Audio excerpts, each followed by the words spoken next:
በስመ አብ ወወልድ ወመንፈስ ቅዱስ አሐዱ አምላክ አሜን። በስመ አብ ወወልድ ወመንፈስ ቅዱስ አሐዱ አምላክ አሜን። በስመ አብ ወወልድ ወመንፈስ ቅዱስ አሐዱ አምላክ አሜን። የተከበራችሁ አብያተ እግዚአብሔር አባቶች፣ ካህናት፣ ወንድሞች፣ ዲያቆናት፣ የተወደዳችሁና የተከበራችሁ በዚህ ሰዓት ከዚህ አውደ ምሕረት የሚተላለፈውን ቅዱሱንና ወርቃማውን የእግዚአብሔር ቃል በማድመጥ ላይ የምትገኙ የተዋሕዶ ልጆች የእመቤታችን የቅድስተ ቅዱሳን የንጽሕተ ንጹሐን የቅድስት ድንግል ማርያም ወዳጆች የቅዱሳን ጻድቃን የሰማዕታት በረከት ረድኤት ገድል ትሩፋት ተካፋዮች በወደደን ባከበረን በከበረ ደሙ ፈሳሽነት የሁላችንንም ኃጢአት ባጠበ በጌታችን በአምላካችን በመድኃኒታችን በኢየሱስ ክርስቶስ ፍጹም የሆነ የሰላምታ ቃል እንደምን ዋላችሁ? እንደምን ቆያችሁ? እንደምን ሰነበታችሁ? አሜን። እንድናመሰግነው በቤቱ ጥላ ስር የሰበሰበን አምላካችን አባታችን ቅዱስ እግዚአብሔር ስሙ ለዘላለም የተመሰገነ ከፍ ከፍ ያለ ይሁንልን። ጸሎታችንን ልመናችንን የአባቶቻችንን ጸሎትና ልመና እንደተቀበለ እንደሰማ አምላካችን አባታችን ቅዱስ እግዚአብሔር የእኛንም እንዲቀበለን መልካም ፈቃዱ ይሁንልን።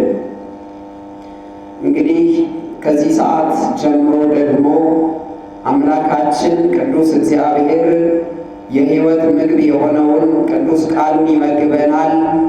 ሁላችንም በዚህ ቦታ የተሰባሰብን በዚህም ቦታ ደግሞ ሳንሆን በተለያዩ የዓለም ክፍሎች ሆነን እግዚአብሔር አምላካችን የሚያስተላልፍልንን ቅዱስና ሕያው ዘላለማዊ የሆነ ቃሉን እንድንመገብ መልካም ፈቃዱ ይሁንልን። እንደ እግዚአብሔር መልካም ፈቃድ እንደ እግዚአብሔር መልካም ሐሳብ ቅዱስ ቃሉን ከዚህ ሰዓት ጀምሮ እንማማራለን። የምንማማርበት የትምህርታችን መነሻ ርዕስ የሚሆነው የቅዱስ ሉቃስ ወንጌል ምዕራፍ 1 ቁጥር 26 ላይ ያለውን ወርቃማ የሆነ የእግዚአብሔር ቃል በማንሳት ይሆናል። አምላካችን እግዚአብሔር ለእያንዳንዳችን ጠቃሚ የሆነውን መልእክት እንዲያስተላልፍልን መልካም ፈቃዱ ይሁንልን። ከሁሉ ነገር በፊት በነገው ዕለት የመብርሃን የቅድስተ ቅዱሳን የንጽሕተ ንጹሐን የቅድስት ድንግል ማርያምን የልደት በዓል ለማክበር ዛሬ በመዳረሻ ወይም በዋዜማ ላይ እንገኛለንና የእመቤታችን የቅድስት ድንግል ማርያም በረከቷ ረድኤቷ ከሁላችን ጋር እንዲሆን አምላካችን እግዚአብሔር ውድ ፈቃዱ ይሁንልን። የእመቤታችን የቅድስት ድንግል ማርያምን ፍቅሯን ከልባችን ውዳሴዋን ደግሞ ከአንደበታችን አምላካችን እግዚአብሔር አይነጥልብን። እንደ እግዚአብሔር መልካም ፈቃድ እንግዲህ ዛሬ የምንማረው በዚሁ በሉቃስ ወንጌል ምዕራፍ 1 ቁጥር 26 ላይ ካለው አውደ ንባብ አንዱን ርዕሰ ጉዳይ አንስተን ቅዱስ ቃሉን እንሰማለን። በመጽሐፍ ቅዱሳችን ክፍል ላይ በዚህ አሁን በጠቀስነው የሉቃስ ወንጌል ላይ የተቀመጠልን በዝርዝር የተመዘገበ ቃል አለና ከእነዚያ መካከል አንዱን እንወስዳለን። አንቺ ከሴቶች መካከል የተባረክሽ ነሽ። በዚህ ኃይለ ቃል እንማራለን። አንቺ ከሴቶች መካከል የተባረክሽ ነሽ፣ የማኅፀንሽም ፍሬ የተባረከ ነው።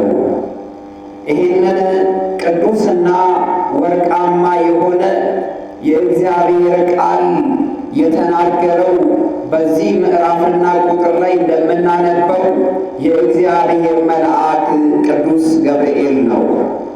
የእግዚአብሔር መልአክ ቅዱስ ገብርኤል እመቤታችን ቅድስተ ቅዱሳን ንጽሕተ ንጹሐን ድንግል ማርያምን ለማብሰር ከእግዚአብሔር ተልኮ በመጣ ጊዜ ነው ይህን ቃል የተናገረው። መልአኩ ቅዱስ ገብርኤል ከማን ተልኮ ነው የመጣው? ከእግዚአብሔር ተልኮ ወደ ቅድስት ድንግል ማርያም ከመጣ በኋላ ምን ብሎ ነው የተናገረው? አንቺ ከሴቶች መካከል ተለይተሽ የተባረክሽ ነሽ። እንዲያውም ምንድን ያለው? ጸጋ የሞላብሽ ሆይ እያለ የተናገረው የእመቤታችን የቅድስት ድንግል ማርያምን ክብር ከሚገልጹ መጽሐፍ ቅዱሳዊ እውነታዎች መካከል አንዱ ይሄ ቃል ነው። የእመቤታችን የቅድስት ድንግል ማርያምን ልዕልና፣ የእርሷን ክብር፣ የእርሷን ሞገስ ከምናገኝባቸው መጽሐፍ ቅዱሳዊ ወይም በመጽሐፍ ቅዱስ ውስጥ ከተቀመጡ በርካታ መጽሐፍት መካከል ወንጌላዊው ቅዱስ ሉቃስ በስፋት በጥልቀት እየዘረዘረ ያስረዳናል። ክብር ምስጋና ለአምላካችን ለእግዚአብሔር ይሁን። የተወደዳችሁ የተዋሕዶ ልጆች እንዲህ ነው የሚለን ወንጌላዊው ቅዱስ ሉቃስ። የእግዚአብሔር መልአክ በስድስተኛ ወር ብሎ ነው የጀመረው። ቅዱስ ዮሐንስ በተጸነሰ በስድስተኛ ወር የእግዚአብሔር መልአክ ከእግዚአብሔር ዘንድ ተልኮ ወደ ቅድስት ድንግል ማርያም መጣ ነው የሚለን። የእግዚአብሔር መልአክ የእግዚአብሔርን ሐሳብ ይዞ ወደ ቅድስት ድንግል ማርያም መጣ። በዚህ ወደ ቅድስት ድንግል ማርያም በመጣበት ዕለት እርሷ ፊት እንደደረሰ የተናገረው ነገር ነበር። ጸጋ የሞላብሽ ሆይ ደስ ይበልሽ አለ። እያስተዋላችሁ ነው? ጸጋ የሞላብሽ ሆይ ደስ ይበልሽ፣ እግዚአብሔር ከአንቺ ጋር ነው አለ። ተመልከቱ። በመቀጠልም አንቺ ልጅ ትወልጃለሽ፣ ወንድ ልጅ ትወልጃለሽ፣ ስሙንም ኢየሱስ ትይዋለሽ። እርሱም ሕዝቡን ከኃጢአታቸው የሚያድናቸው፣ ከኃጢአታቸው የሚያነጻቸው፣ ከኃጢአታቸው የሚያጥባቸው መድኃኒት ነው አለ። ተመልከቱ። ድንግል ማርያም የመድኃኒት እናት ናት። ድንግል ማርያም መድኃኒትን ያስገኘች እናት ናት። ስለዚህ ቅዱስ ሉቃስ ምን ብሎ ነው የመዘገበልን? መልአኩ የተናገረውን ነው የመዘገበልን ማለት ነው። እናታችን ቅድስተ ቅዱሳን ድንግል ማርያም የመልአኩን ቃል በሰማች ጊዜ ደነገጠች ነው የሚለው። እንዴት ያለ ሰላምታ ነው አለች። የሚያስገርም ሰላምታ ነው።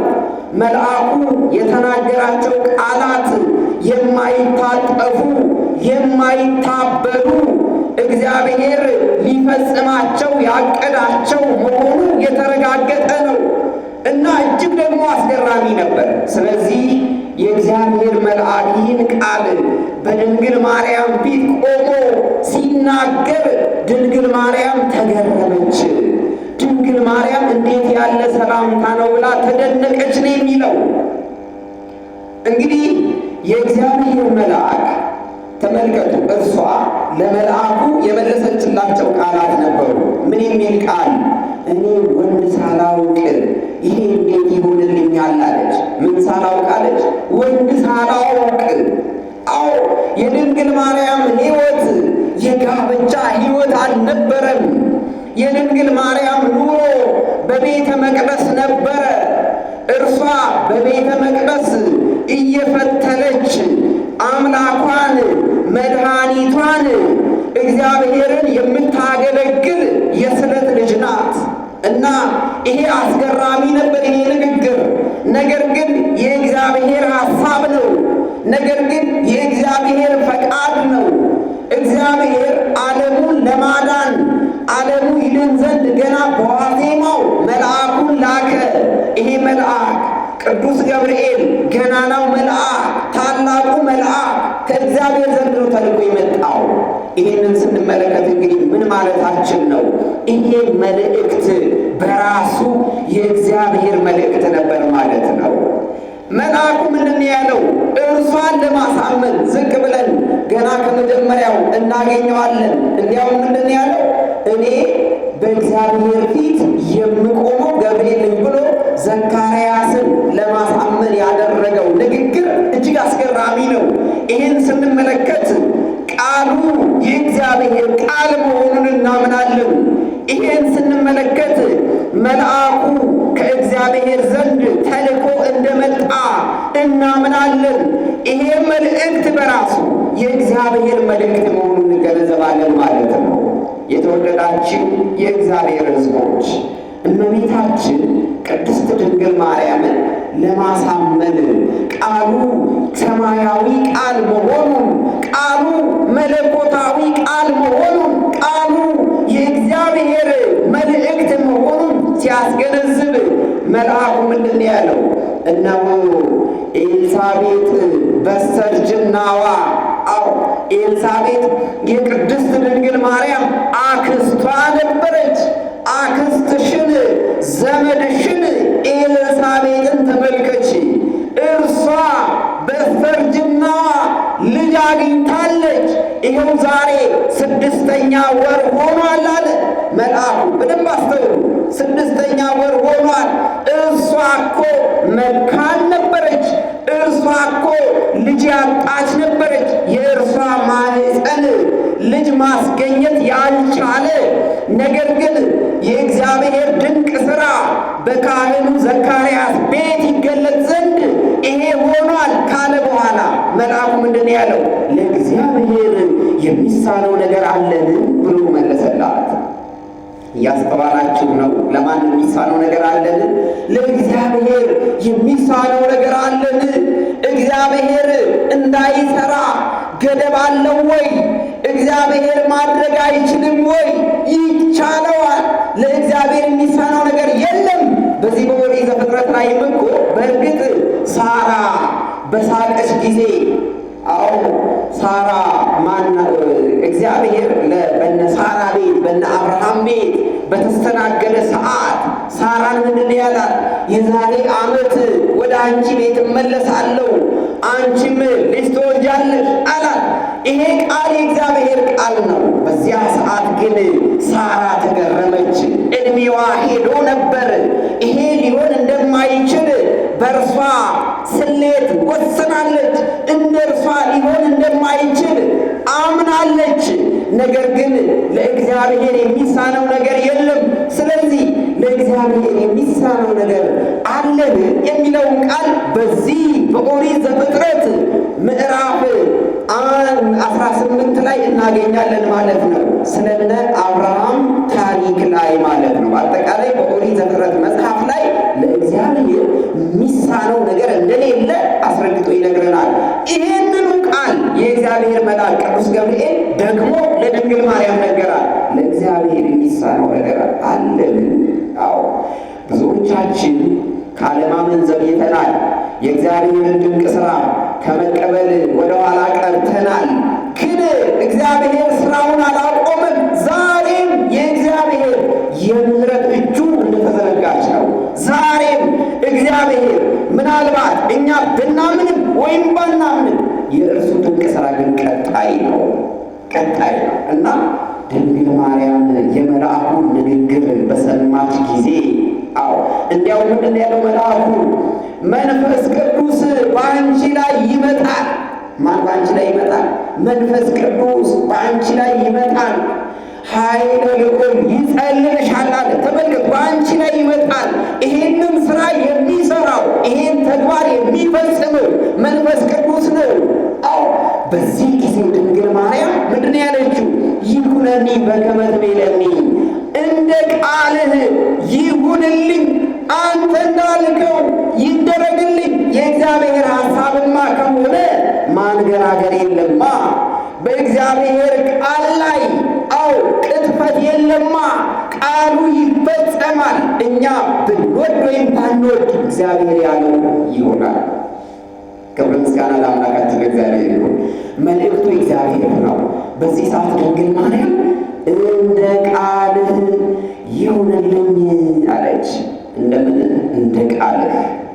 ስንቶቻችንን ዛሬ ከእግዚአብሔር የመጣ መልእክት ወደ ጆሮአችን ሲያስተጋባ እንደ ቃልህ ይሁንልኝ የምንል ሰዎች፣ እግዚአብሔር ሆይ አንተ ያልከው ይሁንልኝ፣ እኔ ያልኩት አይደለም፣ አንተ ያልከው፣ ለእኔ ያሰብከው፣ ለእኔ ያቀድከው እግዚአብሔር ሆይ በእኔ ሕይወት ውስጥ እንደኔ ሐሳብ አይደለም፣ እንደኔ መረዳት አይደለም፣ በእኔ ግምት አይደለም፣ በእኔ እውቀት አይደለም፣ በእኔ ስልጣኔ አይደለም፣ ነገር ግን አንተ ለእኔ ያልከው ይሁን ያልን ሰዎች ስንቶቻችን ነን? እግዚአብሔር ያለው ይሁንልን። ክርስቲያኖች፣ እኛ ያልነው አይደለም፣ እግዚአብሔር ያለው ይሁንልን። ታዲያ ድንግል ማርያም ይህን ባለችበት ሰዓት፣ ይህን ባለችበት ቅጽበት ወልደ አምላክ ክርስቶስ መድኃኔ ዓለም ኢየሱስ ክርስቶስ በእርሷ ማኅፀን አደረ። ከዚያስ 9 ወር ከ5 ቀን አስቆጥሮ መድኃኔ ዓለም ኢየሱስ ክርስቶስ ልክ ሐዋርያው ቅዱስ ጳውሎስ የክርስቶስ መወለጃ ጊዜ፣ የክርስቶስ ወደዚህ ምድር መምጫ ጊዜ፣ የክርስቶስ የማዳን ጊዜ መድረሱን ሲናገር ምንድን ነው ያለው? ቀኑ በደረሰ ጊዜ አለ። ገላትያ ምዕራፍ 4 ቁጥር 4 ላይ ይሄን ቃል እናነባለን። ቀኑ በደረሰ ጊዜ፣ ያ የማዳኑ ቀን፣ እግዚአብሔር ዓለምን ከኃጢአት ነፃ የሚያደርግበት ቀን፣ የጠላት ዲያብሎስ ግርዶሽ የሚወገድበት ቀን፣ የጠላት ዲያብሎስ ኃይልና ጉልበት የሚደቅበት ቀን በደረሰ ጊዜ፣ ደግሞ አዳም ነፃ የሚወጣበት አዳምና ልጆቹ ከኃጢአት እስራት የሚፈቱበት ቀኑ በደረሰ ጊዜ አለ እና ድንግል ማርያም የበኩር ልጇን መድኃኔ ዓለም ኢየሱስ ክርስቶስን ወለደችው ይላል። ክብር ምስጋና ለአምላካችን ለእግዚአብሔር ይሁን።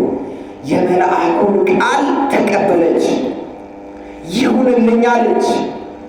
እባካችሁ ክርስቲያኖች፣ እግዚአብሔር ለእኛ ያሰበው ነገር ሲነገረን እንደ ቃልህ ይሁንልን እንበል።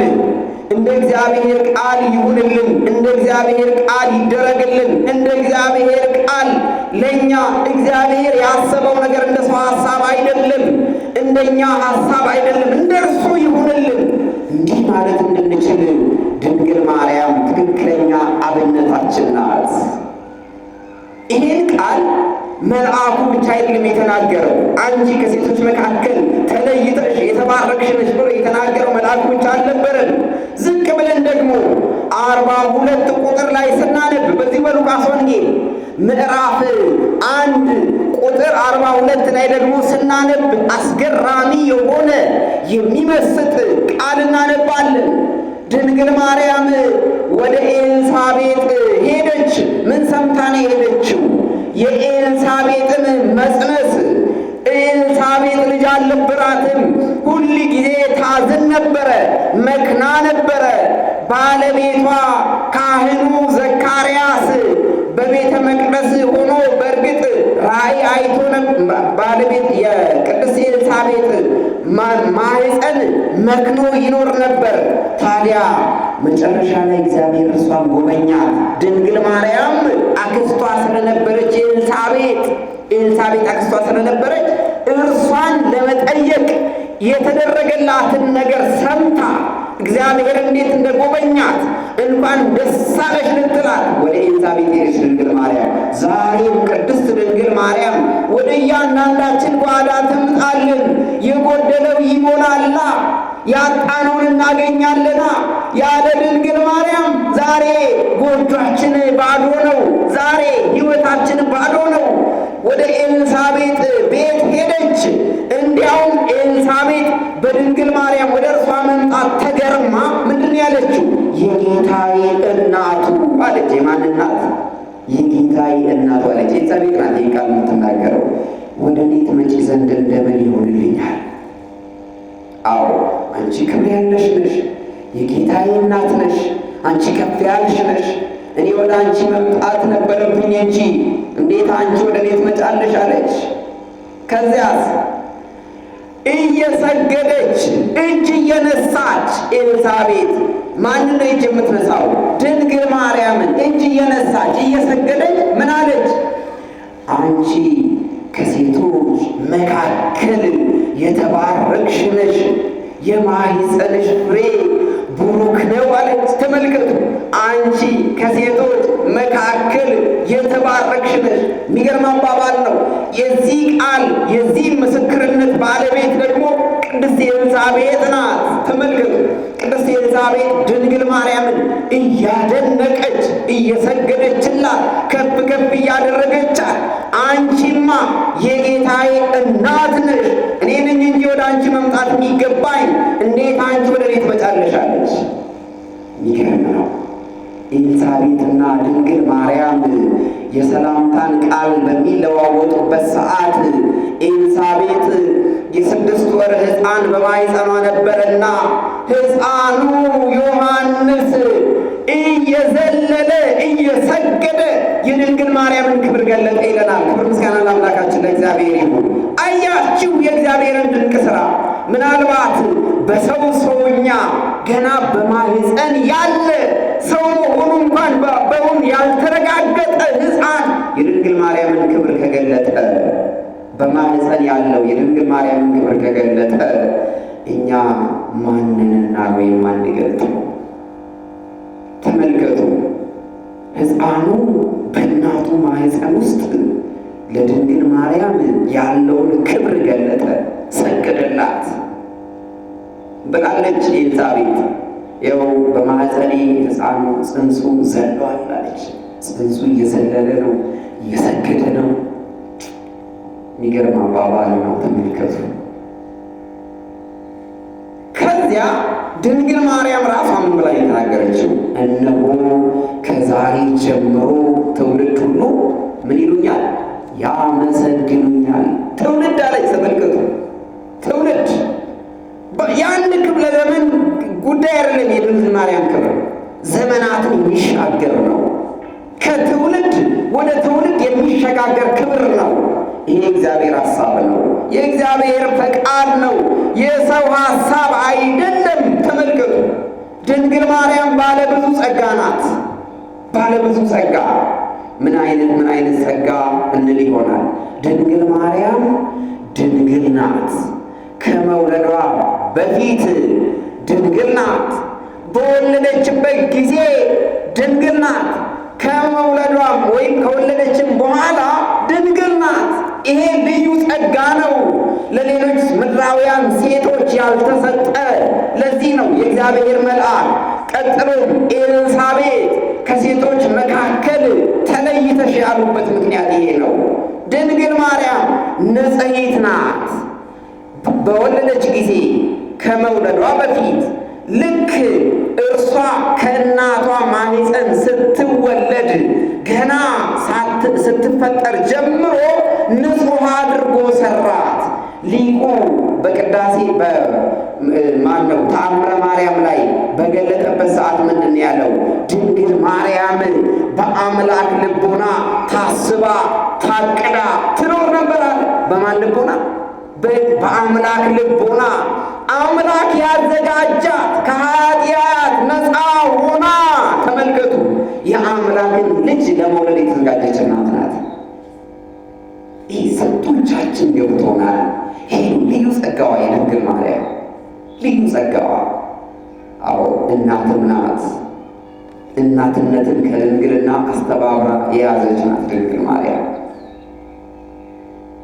ድንግል ማርያምን ሁል ጊዜ በቅዱሳት መጻሕፍት እንዲሁም ደግሞ ስለ ቅድስት ድንግል ማርያም በተለይ ሊቃውንቱ በድርሰቶቻቸው ገልጠው ያልደረሱባት፣ ስለ እርሷ ተናግረው መስክረው ማጠናቀቅ ያልቻሉ፣ በብዙ ምሳሌ እንኳን ቢመስሏት በዚህም ያልረኩ ናቸው። ለዚህ ነው እኮ በምንና በምን እንመስልሻለን? አዎ ምሳሌ ያልተገኘላት የአምላክ እናት ብቻ ናት። ክብር ምስጋና ለአምላካችን እግዚአብሔር ይሁን። እግዚአብሔር እንድንስራ ተመልከቱ። ከትውልድ ወደ ትውልድ የድንግል ማርያም ክብር ተሻጋሪ ነው፣ ገደብ የለውም። ዛሬም ይነገራል፣ ትናንትም ሲነገር ነበር፣ ወደፊትም ይቀጥላል፣ ይነገራል። ጠላት ዲያብሎስ የድንግል ማርያምን ክብር ለመሸፈን የማይልካቸው ተላላኪዎች የሉትም።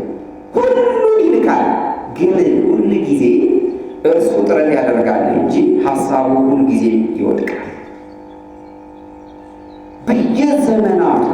በየዘመናቱ ጠላት ዲያብሎስ ማክበር፣ ስለ እሷ ሲነገር መስማት አይፈልግም። ተመልከቱ፣ አይፈልግም።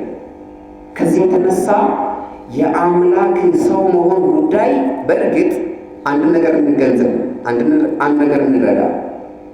ያለ ድንግል ማርያም ይላሉ ሊቃውንቱ፣ ያለ ድንግል ማርያም ክርስቶስ፣ ያለ ክርስቶስ ክርስትና፣ ያለ ክርስትና ደግሞ የእግዚአብሔርን መንግሥት መውረስ መዳን የለም፣ አይታሰብም። እግዚአብሔር ለዚህ ነው ይሄን ሁሉ አመቻችቶ እኛ መረዳት በምንችልበት ደረጃ ስለ ቅድስት ድንግል ማርያም ስለ እናቱ ክብሯን፣ ቅድስናዋን፣ ንጽሕናዋን እንድንመሰክር እንድንረዳ፣ ይሄ ሁሉ ደግሞ ስለ መዳናችን የተደረገ መሆኑን በአግባቡ ሊቃውንቱ አመስጥረው ጽፈዋል። ያነበብን እንደሆነ ያለ ድንግል ማርያም ክርስቶስ አይታሰብም። ያለ ክርስቶስ ክርስትና የለም። ያለ ክርስትና ደግሞ መዳን የለም። በተለይ እመቤታችን ቅድስት ድንግል ማርያም ለሀገራችን ለኢትዮጵያ የአስራት ሀገሯ ናት። ለድንግል ማርያም ኢትዮጵያ ለድንግል ማርያም ምኗ ናት? የአስራት ሀገሯ። አዎ ኢትዮጵያውያን ድንግል ማርያምን የሚወዷት ስለገባቸው ነው። ነገረ ድኅነት በድንግል ማርያም የተፈጸመው በእርሷ በኩል የሆነውን በአግባቡ ስለተረዱ ድንግል ማርያምን ከፍ አድርገው ይጠሯታል። ድንግል ማርያምን ኢትዮጵያውያን በባህላቸው ውስጥ በአኗኗራቸው ውስጥ ስመ ድንግል ማርያም ከአፋችን አይጠፋም። ለምን ይሁን ብለን እናስብ ይሆናል። ኢትዮጵያውያንን ነገረ ድኅነት በአግባቡ ስለገባቸው ሳይዛባ የእኛ አባቶች ስመ ድንግል ማርያምን የድንግል ማርያምን ፍቅር ውዳሴዋን አመስጥረው ዘምረዋል፣ ቀድሰውበታል። በየደረሱበት የድንግል ማርያም ስም በእያንዳንዱ ዜጋ፣ በእያንዳንዱ ኢትዮጵያዊ፣ በእያንዳንዱ ኦርቶዶክሳዊ ልብ ላይ እንዲጻፍ አድርገዋል። ከዚህ የተነሳ ብዙውን ጊዜ የማንዘነጋ ድንግል ማርያም በብዙ ነገሮቻችን ውስጥ ትታሰባለች። በኢትዮጵያ ምድር ሴት ልጅ ስታረግዝ ማርያም ትዳብስሽ እንላታለን። ሴት ልጅ ስታረግዝ እኛ ኢትዮጵያውያን ለድንግል ማርያም ያለንን ክብር በዚህ መልኩ ነው የምንገልጠው። ማርያም ትዳብስሽ ተባብለው ይመራረቃሉ ኢትዮጵያውያን። በኢትዮጵያ ምድር ላይ ሴት ልጅ ምጥ ሲይዛት ማርያም ማርያም ማርያም እየተባለ ይለመንላታል። በዚያ በምጥ ሰዓት እሷ ታውቀዋለቻ። በዚያ በቤተልሔም በብርድ ወራት አዎ ለመውለድ በአመች ባልሆነ በዚያ ቦታ ላይ በከብቶች በረት የደረሰባትን እሷ ታውቀዋለች ምጥቁም። ከዚህ የተነሳ ማርያም ማርያም ማርያም ይላሉ እናቶች። ስመ ድንግል ማርያም እንዴት በኢትዮጵያውያን ልብ እንደሰረጸ መመልከት ያስፈልጋል። ይሄ ብቻ አይደለም። ሴት ልጅ ወልዳ አራስን ጥየቃ የሚሄዱ ሰዎች ሁሉ ሲመጡ እንኳን ማርያም ማረችሽ ይላሉ። እንኳን ማን ማረችሽ? ማርያም ማረችሽ። እያችሁ በእያንዳንዳችን ሕይወት ውስጥ በኑሮ ውጣ ውረዳችን ውስጥ በባህላችን ውስጥ በእምነታችን ውስጥ ከማንነታችን ጋር የድንግል ማርያም ክብርና የድንግል ማርያም ፍቅር እንዴት እንደተሳሰረ አስተዋላችሁ? ከዚያስ ወላድ ሴትን ጠይቀው ከዚያ ቤት በሚወጡበት ሰዓት ደግሞ አንድ ምርቃት አላቸው ኢትዮጵያውያን። ምንድን ነው የሚሉት ሲወጡ? ማርያም በሽልም ታውጣሽ ይላሉ። ማርያም በምን ታውጣሽ? በሽልም ታውጣሽ። የማይገባበት ቦታ የለም ስለ ድንግል ማርያም። አዎ በዚያ በአራስ ቤት ሕፃኑ ፈገግ ሲል፣ ሕፃኗ ፈገግ ስትል፣ ሕፃኑ ሲስቅ፣ ሕፃኗ ስትስቅ እናት ወይም በዚያ አካባቢ ሕፃኑ ዙሪያ ላይ ያሉ ሰዎች ምንድን ነው የሚሉት? ልጁ በአራስ ቤት ሆኖ ሲስቅ ማለት ነው ማርያም እያጫወተችው ነው ይላሉ። ማን እያጫወተችው? ማርያም እያጫወተችው ነው። በደንብ አስተውሉ። ከዚያስ ገና ስናድግ ደግሞ ሰውነታችን ላይ እነዚህ ሕፃናት ብዙውን ጊዜ ሰውነት ላይ የሕፃናት ሰውነት ላይ ነጠብጣብ ጥቋቁር ነጠብጣብ ይወጣል። እርሱን ሲያዩ ኢትዮጵያውያን ሕፃናት ምን ይባባላሉ? እዚህ ጋር ማርያም ሳመችኝ፣ እዚህ ጋር ማርያም ሳመችሽ፣ እዚህ ጋር ማርያም ሳመችኝ ይባባላሉ። የማርያም ስም የሌለበት ቦታ የለም። በደንብ አስተውሉ። በእነዚህ ነጠብጣቦች እንኳን ማርያም ሳመችኝ ይላሉ ሕፃናት። እጅግ አስገራሚ ነው። በልጅነታችን ስንጫወት ደግሞ ምንድን ነው የምንለው? በተለይ ሕፃናት የማርያም መንገድ ስጠኝ፣ የማርያም መንገድ ስጭኝ እየተባባሉ ያድጋሉ ሕፃናት። ስመ ድንግል ማርያም ለኢትዮጵያውያን ተመልከቱ፣ ለኢትዮጵያውያን አፍ መፍቻችን ነው። እመቤታችን ቅድስት ድንግል ማርያምን ዓይናችን ነሽ የምንላት ከዚህ የተነሳ ነው። እመቤታችን ቅድስት ድንግል ማርያምን የምንወዳት ታሪኳ ከታሪካችን የተዛመደ ስለሆነ ነው። ለመዳናችን ምክንያት ስለሆነች ነው። እንዲያውም ሊቃውንቱ ምን ይላሉ? ምክንያተ ድኅነት ይሏታል። ምክንያተ ድኅነት የመዳን ምክንያት ናት ድንግል ማርያም። ከእሷ በወሰደው ሥጋ ዓለምን አዳነ መድኃኔዓለም። ከእርሷ ተወልዶ መድኃኒትን አስገኘች። መድኃኒትን ያስገኘች እናት ናት። ለዚህ ነው ይህንን አፋችንን ሞልተን የድንግል ማርያምን አማላጅነት የምንመሰክረው መጽሐፍ ቅዱስን መሰረት አድርገን ነው። ሕይወታችን በመጽሐፍ ቅዱስ ላይ ስለተገነባ ነው። ገና ከልጅነታችን ሕፃን ልጅ ከእናቱ ማኅፀን ሲወጣ ከሚሰማቸው ብርቅዬ ቃላት መካከል አንዱ ማርያም የሚለውን ቃል ነው። ስለዚህ ስመ ማርያም ገና ከልጅነታችን ከዚያም አድገን ከዚህ ዓለም እስክንሰናበት ድረስ ከኛ ጋር ነው። ምን ይሄ ብቻ ስመ ክርስትና ከተነሳን በኋላ ድንግል ማርያም በእኛ ሕይወት እንድትታሰብ ገብረ ማርያም፣ ወልደ ማርያም፣ ፍቅርተ ማርያም፣ ሌላው ድንግል ማርያምን የሚዘክረው ነገር ሁሉ በእኛ ላይ ይሆናል። በእሷ ስም የተራበውን ማብላት፣ የተጠማውን ማጠጣት፣ ከዚያ ተስፋችን ናት። የመዳናችን ምክንያት መነሻ ናት። አንቺ ከሴቶች መካከል ተለይተሽ የተባረክሽ ነሽ የተባለላት ናት ድንግል ማርያም ናት። በነገው ትምህርታችን ደግሞ ነገረ ልደቷን የሚዘክሩ ትምህርቶችን በሊቃውንት በዚሁ አውደ ምሕረት እንማማራለን። ለዛሬ ያስተማረን የመከረን የገሰጸን አምላካችን ቅዱስ እግዚአብሔር ክብር ምስጋና ለስሙ ይሁን። ስለ ድንግል ማርያም በሚገባ ተምረናል። በእርግጥ ሁሉን ማንሳት አንችልም። የድንግል ማርያም ድንቅ ተአምራቷ ብዙ ነው። እኛ ዛሬ በመጠኑ አንዷን ቃል ብቻ መስለን የተማርነው በዚህ በተማርነው ትምህርት ጸንተን በእምነታችን ጸንተን እንድንኖር አምላካችን እግዚአብሔር ይፍቀድልን። የመብርሃን የእመቤታችን የቅድስት ድንግል ማርያምን ፍቅሯን ከልባችን ውዳሴዋን ደግሞ ከአንደበታችን አምላካችን እግዚአብሔር አይነጥልብን። ወስብሐት ለእግዚአብሔር ወለወላዲቱ ድንግል ወለመስቀሉ ክቡር አሜን። ይቆየ